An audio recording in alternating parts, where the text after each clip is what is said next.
ప్రపంచాన్ని సృష్టించి మహిళలకి అధిక ప్రాధాన్యత ఇచ్చిన ఎన్టీ రామారావు గారిని కూడా ప్రస్తావన చేసుకోవాలి అధ్యక్ష.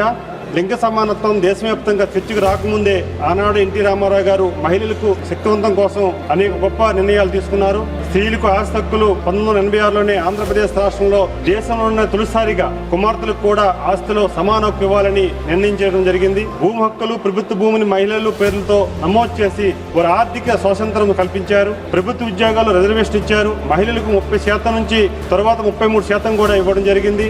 మహిళలకు విద్య కోసం ప్రత్యేకంగా తిరుపతి శ్రీ పద్మావతి మహిళా విశ్వవిద్యాలయం స్థాపించి మహిళలకు ఉన్నత విద్యను అవకాశం కల్పించారు.